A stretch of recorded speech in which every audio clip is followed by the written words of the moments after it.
who I think is probably the most, by far, anointed person since Jesus in many ways.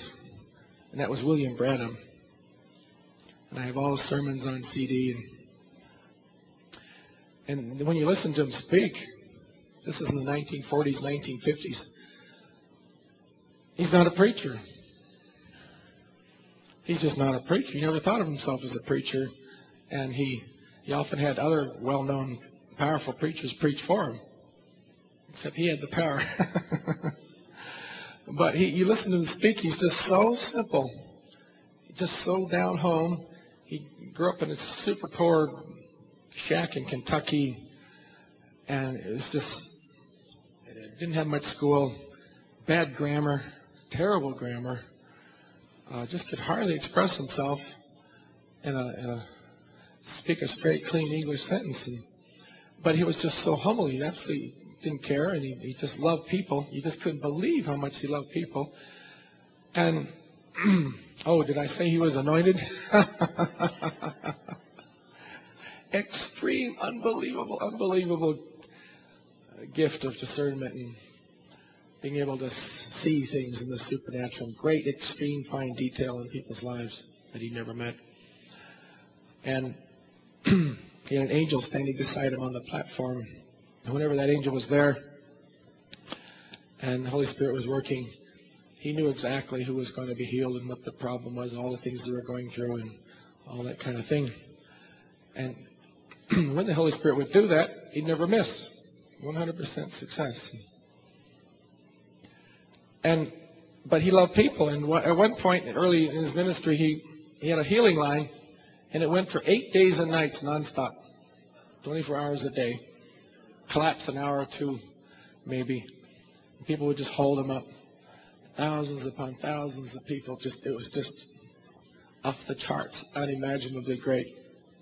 There hasn't been anything like it. Since. But there will be. Maybe you. Greater things than these will you do. And then he would try to get away from all the crowds. And go. He didn't have a big, huge ministry with flags flying and carpets and rows of secretaries with typewriters and then computers. He had none of that. He just, himself, his wife, a housekeeper, a humble little house in Indiana. And that was it. He never wanted anything more. People would get healed, rich people. Daughter healed of cancer or something, and man, they'd hand him $10,000 as for gratitude. He said, "Why are you handing that to me? I didn't do it." Someone gave him a Cadillac once. He's so embarrassed he hid it in his garage for 3 years.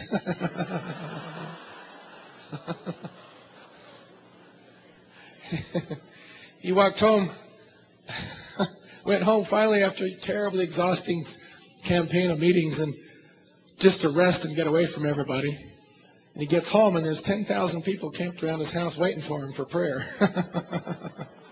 In the woods, in the yards, everywhere, jammed all over the streets. The police can't handle them all. They're all waiting for him at home so he can rest. But his style was so humble, so simple, so low.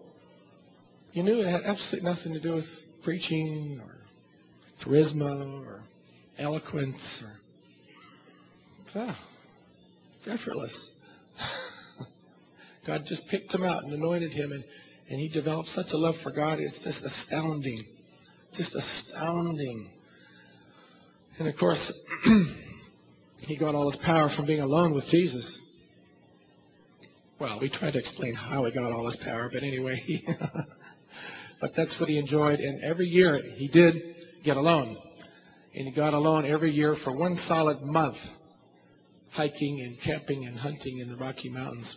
Just 100 miles from the nearest cabin in town. Just totally alone with God. And he absolutely had to do that. He couldn't face the other 11 months without that. And I understand what that feels like. Because Heidi's in my absolutely most favorite time. Absolutely, bar none, most favorite time is our time alone with Jesus. And to catch the fire last year, I spent weeks and weeks alone in our little house in California up in the mountains, which we hardly ever see. But just weeks and weeks of just hiking in the woods and walking and talking and just enjoying his company and no pressure about anything. That's absolutely the best thing there is. Absolutely unbelievably great.